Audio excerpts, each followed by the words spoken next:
Sumatera Selatan merupakan salah satu provinsi dengan ciri khas kaya akan lahan gambut.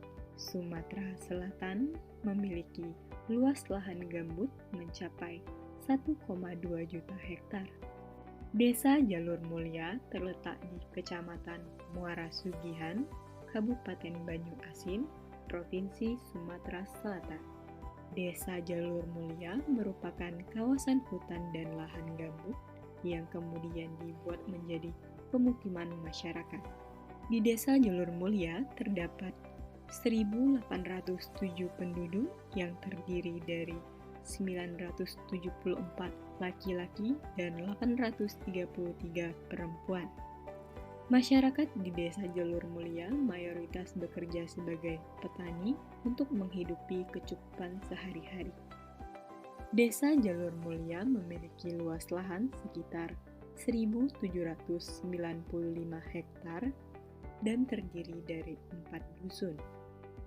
Desa Jalur Mulia, Kecamatan Muara Sugihan, memiliki beberapa masalah kesehatan masyarakat seperti yang pertama, sarana dan prasarana yang dimana hanya terdapat 2 sarana kesehatan yang berupa posyandu, sedangkan dusun 2 dan 4 tidak memiliki sarana kesehatan.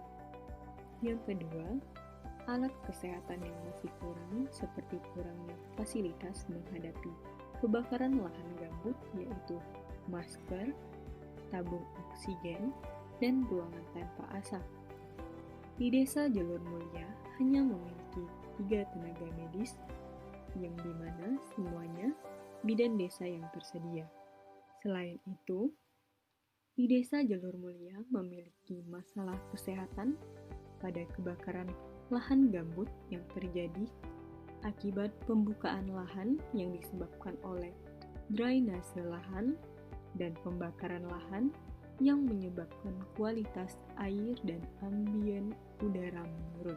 Yang keempat, meningkatnya infrastruktur di desa tersebut tidak memperhatikan masalah fasilitas kesehatan dengan tidak membangun posyandu di dusun 2 dan 4. Adapun akar penyebab masalah kesehatan pada Desa Jalur Mulia dominan merajuk kepada keterbatasan penyediaan layanan fasilitas kesehatan, minimnya ketersediaan tenaga kesehatan yang ada, serta faktor lingkungan.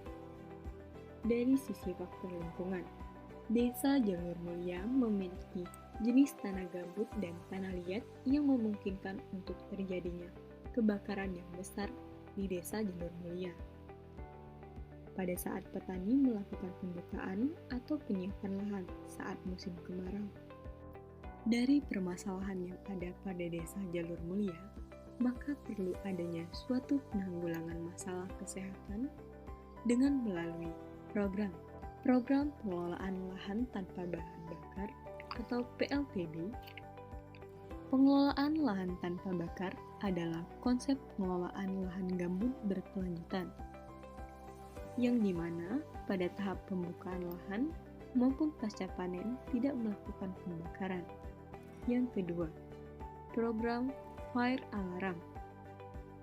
Fire Alarm adalah alat yang berfungsi mendeteksi secara dini kebakaran agar kebakaran yang terjadi tidak berkembang menjadi lebih besar. Alat ini mengeluarkan sinyal berupa suara alarm dan indikasi lampu menyala apabila detektor menemukan salah satu tanda kebakaran.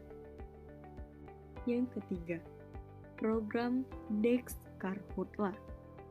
Dex Karhutla merupakan program dari Kementerian Komunikasi dan Informatika atau Kominfo berkomitmen untuk mengedukasi masyarakat terkait masalah dan penanggulangan kebakaran hutan dan lahan di berbagai wilayah di Indonesia dengan bekerja sama dengan berbagai instansi dan lembaga terkait.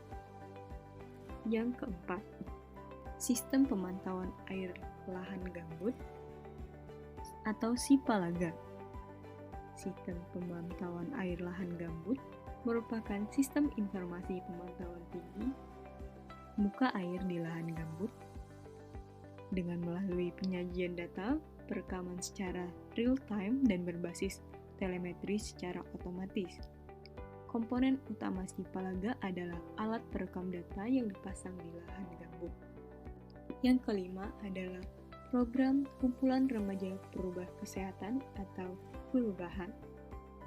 Kumpulan Remaja Perubah Kesehatan merupakan organisasi atau suatu kumpulan yang dimana terdiri dari kaum remaja di daerah atau desa tersebut. Bertujuan untuk mengatasi masalah kesehatan yang ada oleh masyarakat di desa tersebut, di mana kumpulan ini akan diberikan pelatihan dan edukasi oleh tenaga kesehatan sehingga remaja-remaja tersebut memiliki pemahaman terkait penerapan kesehatan yang baik dan benar. Yang keenam, program WeCare. Kegiatan WeCare merupakan suatu wadah yang terdiri dari pihak puskesmas yang berkolaborasi dengan rumah sakit dalam melakukan penanggulangan permasalahan kesehatan masyarakat di Desa Jalur Mulia. Pada desa ini mengalami beberapa faktor kendala seperti tenaga kesehatan dan fasilitas kesehatan yang akan berdampak pada masyarakat, tidak hanya pada kesehatan, bahkan dapat mempengaruhi produktivitas pekerjaan. Demikianlah video presentasi dari kami.